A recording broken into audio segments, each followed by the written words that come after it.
Hi, my name is Maddie, and today I want to talk about the thief of joy, comparison.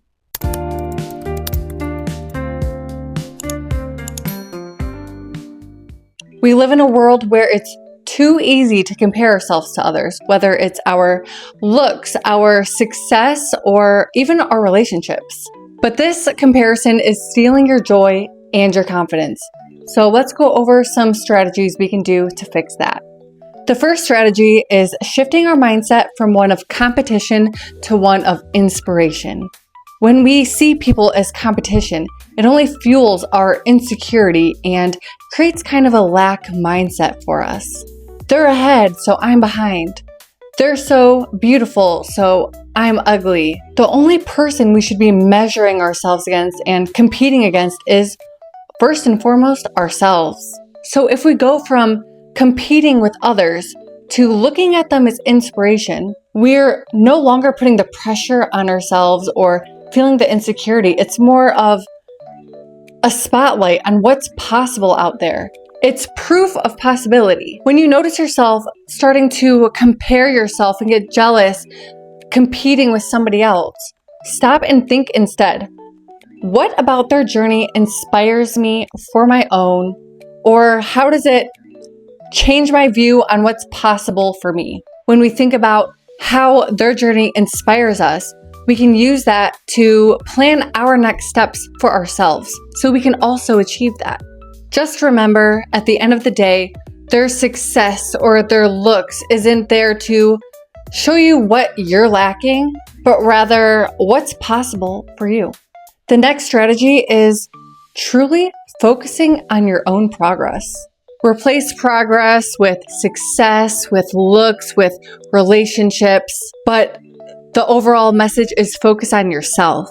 Comparing our journeys only drains us of energy, leaves us feeling more insecure, or maybe placing more pressure on ourselves that we really don't need to, because our journeys look completely different from this person and that person's.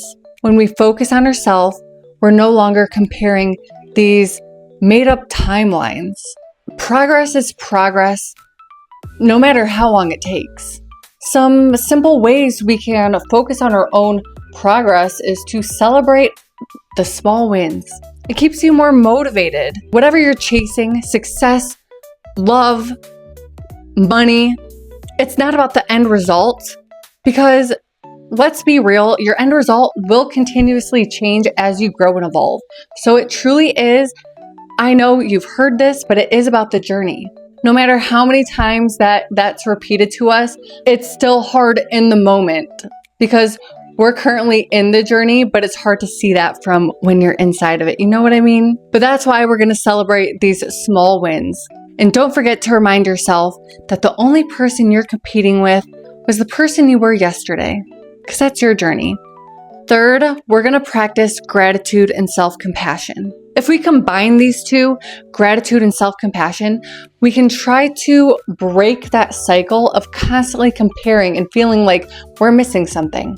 Gratitude, because now we're shifting, there's a lot of shifting of mindsets, but we're shifting the mindset from lack, we don't have this, so I feel bad, into I have all of this, and it's working perfectly for me. I have everything I need. Self-compassion. This one, we're trying to break the shame of feeling envious, of feeling jealous, of comparison, any guilt we feel. When you start to feel bad about comparing yourself or, guilty about it, pretend for a second, step outside of your body, pretend that's your friend thinking these things and saying them to you. If they were to tell you, this person is so much better than me and I'm so ugly, what would you do? You wouldn't sit there and agree. You would make them feel better. So why wouldn't you do the same for yourself? You'd lift them up. You're just as good. You are beautiful. Snap out of it. So just remember, day to day, practice gratitude and self-compassion. And the next thing that we're going to do is we are going to celebrate others' successes while still honoring our own. Instead of thinking, They're so far ahead of me. They're so much more successful than me. They're so much prettier than me. Guess what?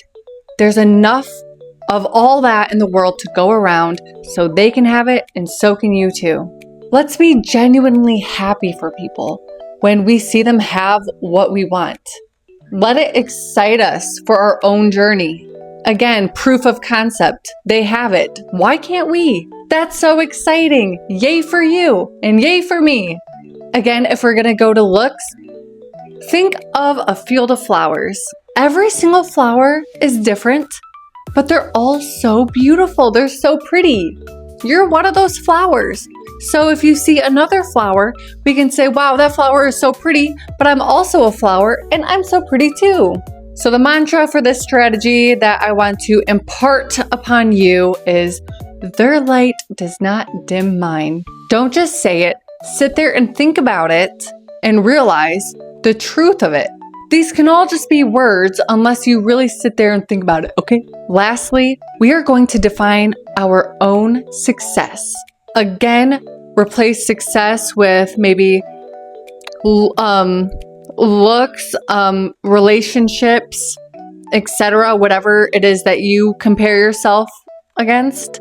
But quit trying to fit into somebody else's definition of these things. Does your definition actually of success match this person's? For example, somebody's version of success might be a big, huge mega yacht.